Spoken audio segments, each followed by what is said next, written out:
শিক্ষার্থী কেমন আছো সবাই? আশা করি সবাই ভালো আছো। আমি কামনা করি কালীগ্রামে হাই স্কুল এন্ড কলেজে অনলাইন ক্লাস থেকে সবাইকে স্বাগত। আজকে আমি দশম শ্রেণী 2.1 থেকে সেট অফ ফাংশন অধ্যায়ে 2.1 থেকে কয়টা অঙ্ক করাবো।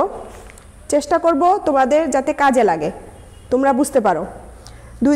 অনুশীলনী 2.1 এর দেখো 6 নাম্বার অঙ্কটা কি আছে দেখো।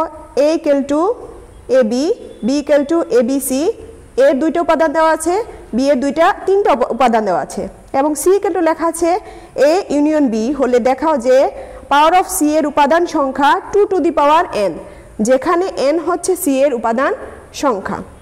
এটা আমরা প্রমাণ করব পাওয়ার অফ c এর উপাদান সংখ্যা 2 to the power n কিভাবে হয়। আচ্ছা আগে দেখো কি কি আছে আমরা সেইটা লিখি। দেওয়া আছে a equal to ab, b equal to a b c এবং c equal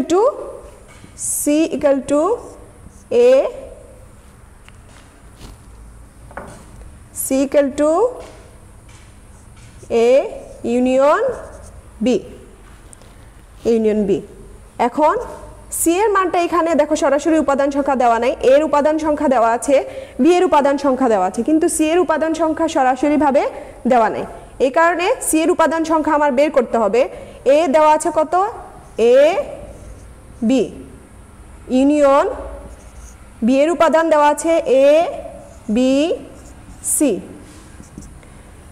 এখন দেখো ইউনিয়ন মানে হচ্ছে কমন এবং কমন ছাড়া যেগুলা থাকবে সেগুলাও। এখন এখানে দেখো কমন আছে প্রথমে কি কি, এটা হচ্ছে এ, এটা হচ্ছে বি।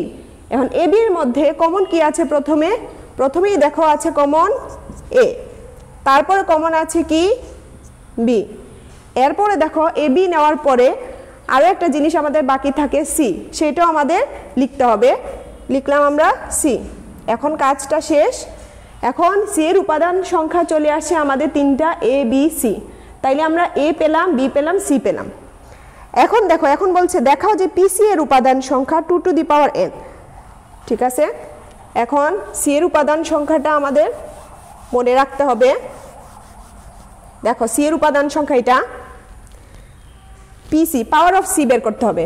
অতএব পাওয়ার অফ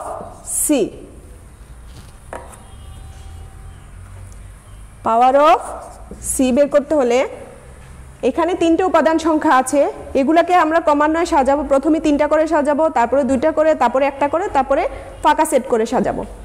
দেখো প্রথমে দিতে হবে আমাদের দ্বিতীয় বন্ধনী এবং ভিতরের যে সেটগুলো লিখবো সেগুলোতে আমার দ্বিতীয় বন্ধনী দিতে হবে। প্রথমে 3টা করে সাজাবো এ বি সি, তারপরে 2টা করে সাজাবো এ বি, তারপর সাজাবো বি সি, তারপরে দিতে পারি এ সি। দেখো 2টা করেও সাজানো শেষ। এখন আমরা 1টা করে সাজাবো এ বি সি। তারপর বলছিলাম যে 3টা 2টা 1টা যেরকমই সাজাই না কেন আমাদের একটা ফাঁকা সেট অবশ্যই দরকার, এই কারণে শেষে একটা ফাঁকা সেট দিয়ে দিলাম। তাইলে আমাদের এখানে উপাদান সংখ্যা কয়টা আসছে দেখো, 1টা 2টা 3টা 4টা 5টা 6টা 7টা 8টা, কিন্তু সি এর উপাদান সংখ্যা কয়টা দেখো, 1টা 2টা 3টা। এখন দেখো সি এর উপাদান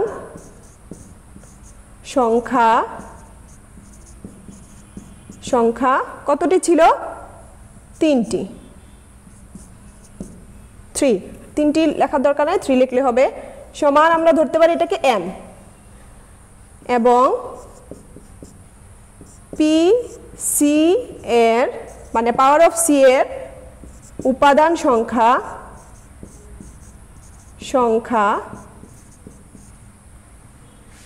সংখ্যা কতগুলো গুনছিলাম, 1 2 3 4 5 6 7 8 8।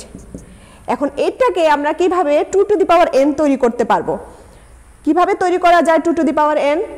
2 টু দি পাওয়ার n তৈরি করতে হলে এটারে আমরা লিখতে পারি 2। এখন 8 এর উপরে পাওয়ার কত হলে 8 হয়? আমরা পাওয়ার দিতে পারি 8 এর উপরে 2 দিলে কত হয় দেখো তো? 2 টু দি পাওয়ার 2 যদি হয় তাহলে আসে 4, তার মানে এটাতে হবে না, আর একটা পয়েন্ট বাড়াতে হবে। 2 টু দি পাওয়ার যদি 3 দেই কত হয়? 2 টু দি পাওয়ার 3 দিলে কত হবে? 8 হয় কিনা দেখো? 2 টু 4, 4 টু 8। তাইলে আমরা 2 টু দি পাওয়ার 3 বদলে দেখো আমরা এখানে ধরছি যে 3 ইকুয়াল টু n, তার মানে এখানে আমরা n দিতে পারি। তার মানে এখানে দেখো যে প্রমাণে বলছে কি, দেখাও যে বলছে কি, দেখাও যে PC এর উপাদান সংখ্যা 2 টু দি পাওয়ার n। তার মানে কি এটা আমরা প্রমাণ করতে পারছি যে C এর উপাদান সংখ্যা PC এর উপাদান সংখ্যা 2 টু দি পাওয়ার n, এটাকে আমরা প্রমাণ করতে পারতেছি। দেখো তাহলে আমরা লিখতে পারি, বই যেরকম লেখা আছে ওইরকম লিখে দিবা, PC এর উপাদান সংখ্যা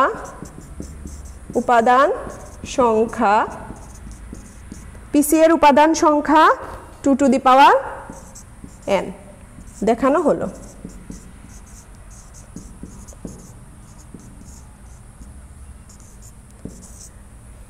আশা করি তোমরা এটা বুঝতে পারছো। এইরকম অঙ্ক আমাদের সৃজনশীল যখন অঙ্ক করব তখন কাজে লাগবে।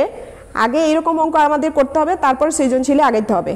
আশা করি এটা বুঝার মতো তোমাদের এবিলিটি আছে যে এটা প্রমাণ করতে পারছি। আচ্ছা এখন আসো আরেকটা অঙ্ক করি আমরা। 8 নাম্বার অঙ্কটা দেখো, 8 এর খতে একটা অঙ্ক আছে, এই অঙ্কটা একটু দেখি।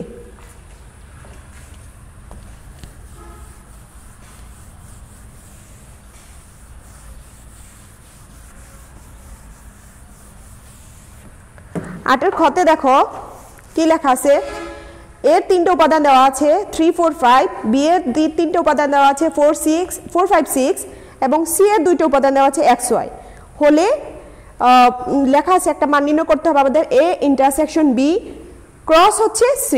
এটাকে আমরা ক্রস হিসাবে উচ্চারণ করতে পারি। আচ্ছা দেখো কি কি দেওয়া আছে সেটা আগে লিখতে হবে। 8 এর খ দেওয়া আছে কি দেখো, দেওয়া আছে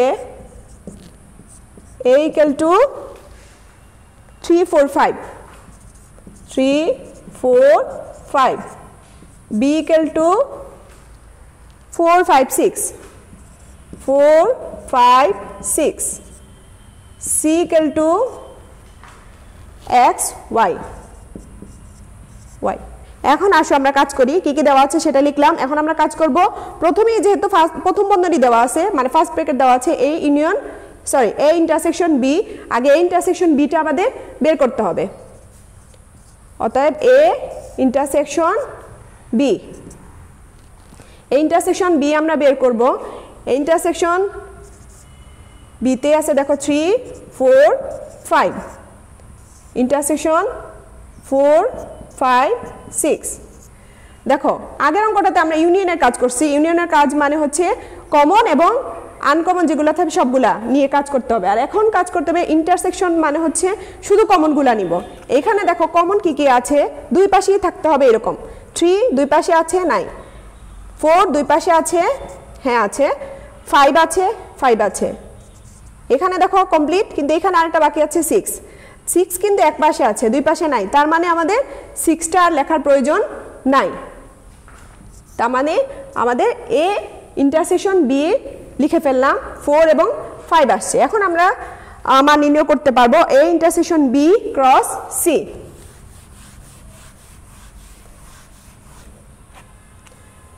এখন a ইন্টারসেকশন b ক্রস হচ্ছে c। a ইন্টারসেকশন b এর মান আসছে কত দেখো 4, 5 ক্রস হচ্ছে c এর মান ছিল কত x এবং y, দুটি উপাদান ছিল x, y। এখন দেখো ক্রস মানে হলো সম্পর্ক, অন্বয় তৈরি করা মানে সম্পর্ক তৈরি করা। একটা উপাদানের থেকে আরেকটা উপাদানে কিভাবে সম্পর্ক তৈরি করতে পারি আমরা, দেখো একটা সেট থেকে আরেকটা সেটের সম্পর্ক। এখন দেখো এখানে দুইটা আছে, এখানে দুইটা আছে। প্রথমেই আমরা 4 নিয়ে কাজ করব। আর আগের অঙ্কতে আমরা দেখছি যে পাওয়ার অফ সি যখন লিখি তখন দ্বিতীয় বন্ধনী প্রথম বন্ধনী এখানে কোনো ব্যবহার করতে হয় না, দুইটাতেই দ্বিতীয় বন্ধনী সেট তৈরি করতে হয়। কিন্তু এখানে করতে হবে যে সম্পর্ক তৈরি করতে হলে প্রথমে দিতে হবে দ্বিতীয় বন্ধনী এবং ভিতরে দিতে হবে প্রথম বন্ধনী। এখন দেখো দ্বিতীয় বন্ধনী শুরু করলাম, এখন ভিতরে দিতে হবে প্রথম বন্ধনী। এখন দেখো 4 এর সাথে প্রথমে সম্পর্ক হচ্ছে x এর, তারপর হচ্ছে 4 এর সাথে সম্পর্ক হচ্ছে y এর, ঠিক আছে। এখন 4 এর কাজ শেষ, এখন আমরা কাজ করব 5 এর। 5 এর সাথে x এর সম্পর্ক, 5 এর সাথে y এর সম্পর্ক। দেখো এখানে সম্পর্কগুলো তৈরি করে ফেললাম। এখানে দুটো উপাদান ছিল, এখানে দুটো উপাদান ছিল, মাঝখানে ছিল ক্রস। ক্রস মানে হচ্ছে দুইটা সেটের সম্পর্ক, মানে অন্যয়। তার মানে এখানে দুইটার থেকে দেখো আমাদের 4টা অন্যয় বা 4টা সম্পর্ক তৈরি হলো। আশা করি এই অন্যয় সম্পর্কে তোমাদের কিছুটা হলেও ধারণা দিতে পারছি। এখানে হলো স্বল্প পরিসরে তোমাদের দেখাইলাম। পরবর্তী ক্লাসে তোমাদের আরও ভালোভাবে বিস্তারিতভাবে দেখাতে চেষ্টা করব। আর বাসায় বসে বসে চেষ্টা করবা তোমরা, যেগুলো আমরা করাইতেছি ক্লাস করাইতেছি সেগুলো বাসায় বসে বসে ট্রাই করবা। সবাইকে শুভেচ্ছা আগামী ক্লাস দেখার জন্য। আর আজকে এতটুকু পর্যন্তই, তোমরা বাসায় বসে বসে চেষ্টা করবা। ভালো।